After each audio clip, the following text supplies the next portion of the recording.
يا مساء الدوري المصري. النهارده مهارات زيزو وشيكابالا قدرت تخلي الزمالك يرجع بريمونتادا ويكسب البنك الاهلي بهدفين مقابل هدف، بعد ما كان مطرود منه لاعب في الشوط الاولاني وبيلعب ب10 لاعبين ونازل كمان متاخر بهدف، ومازال لغز اسوريو عجز الجميع عن حله. هو ايه اللي بيحصل للزمالك من الشوط الاولاني للشوط الثاني، وايه المشاكل اللي موجوده في خط الدفاع الزمالك وسببها ايه؟ تعالوا نخش على طول على التفاصيل المباراه. متعودين الزمالك خلاص بيلعب 3 في خط الدفاع، وقصادهم بقى النهارده كان بيلعب بدونجا وفتوح. وبدات المباراه الزمالك تقريبا اول 10 دقايق ربع ساعه كان هو اللي مسيطر وبينقل الكوره، وكان في اكتر من فرصه لزيزو. بصراحه النهارده كمان ابو جبل الشوط الاولاني كان متالق فعلا وبيصد هجمات كتيره جدا للزمالك، وده يمكن اللي خلى الزمالك ما قدرش ان هو يسجل في الشوط الاولاني. الزمالك كمان كان بيلعب بدفاع متقدم، ودي الكارثه اللي عملها اسوريو في الشوط الاولاني.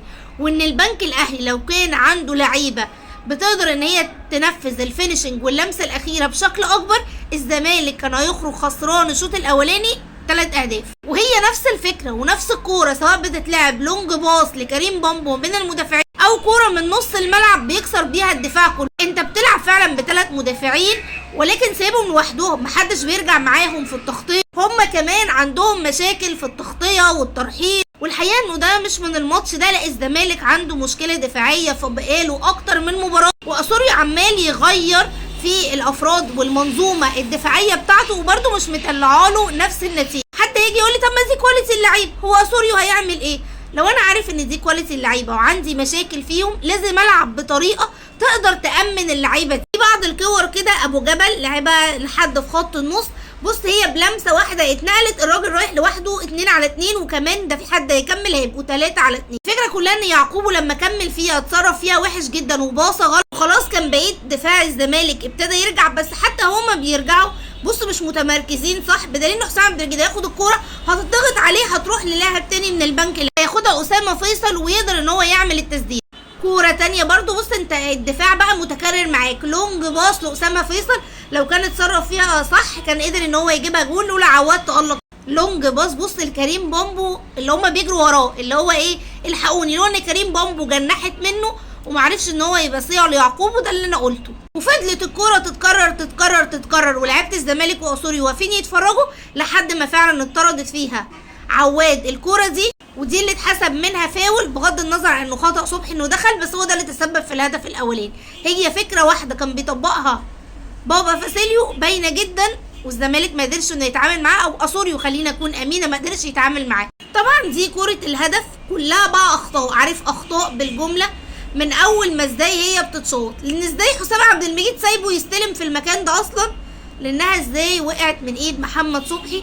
يمكن الحاجه الوحيده اللي تكفر لمحمد صبحي انه كان لسه نازل المباراه، فلسه ما دخلش وما خدش حساسيه يمكن اجواء المباراه فوقعت من ايده.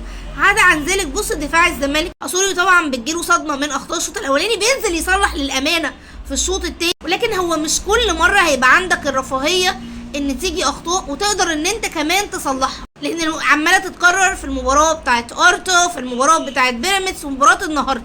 حد يقول لي يعني الزمالك ما جاتلوش فرص، لا الزمالك كان عنده اكتر من فرصه لنجم تقريبا الزمالك هو زيزو.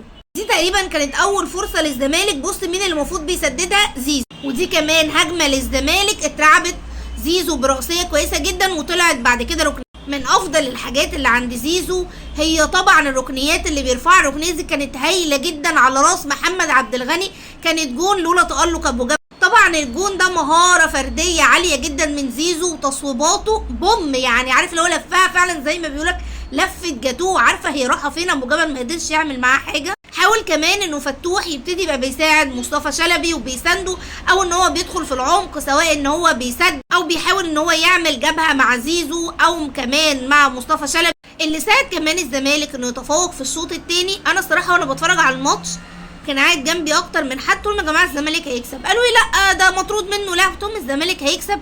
البنك الاهلي ابتدى يهدى كتير قوي برتم المباراه، مش عارف ان هو يستحوذ على الكوره، الزمالك هو اللي بيستحوذ عليه، كمان بيدافع متاخر قوي، عارف يعني 11 لاعب جوه ال 18 ومفيش حد على الخط. فابتدى هنا اسوريو الحمد لله رب يتقن ان في حاجه صغيره يخش فيها وهي التصويبات. اول تصويبه بنلاقيها من فتوح، وهنا نفس الكوره هي من نفس المكان اللي جاب منه زيزو واللي بعد كده هيجيب منه شيكابالا. قدر ان دونجا لغايه كوره الهدف الاولاني، ولغايه طبعا بص شيكابالا هم سايبينه يلف.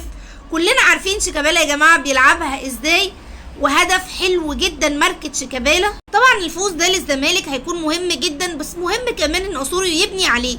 انا الصراحه مش شايفه اي بناء بيحصل، غير ان بحس ان اللعيبه هي اللي بتحاول وعايزه فعلا ان هي ما تطلعش خسرانه. لكن انا لحد دلوقتي مش لامسه تغييرات سحريه من اسوريو. عارفه ان هو اكيد مظلوم في حاجات كتير، الزمالك ما عندوش استقرار، القيد مقفول عليه. بس طب العب السهل بقى، يعني انت عندك كل الظروف ده، العب السهل. انتوا برأيكم بقى مين هو كان نجم المباراة، وايه افضل خطة يقدر يلعب بيها اسوريو في المباريات اللي جاية؟ حاجة اخيرة كده، كنت بتفرج على تصريحات اسوريو وقال لك انا هفضل العب بطريقتي وبخطتي، واللي مش عاجبه هو حر. يعني ملخص كده الحاجة، ولما لك كده في النص وقال لك انا عندي على فكرة عرض برازيلي بس انا مكمل. طب انت ليه بترمي اصلا ان عندك عرض لما انت مكمل مع الزمالك؟ ولا عشان تبين ان انت مطلوب يعني وكل الاندية عايزاك؟ احنا مش مختلفين على ان هو مدرب كويس او مدرب لا، احنا مختلفين على الطريقة اللي بيلعب بيها.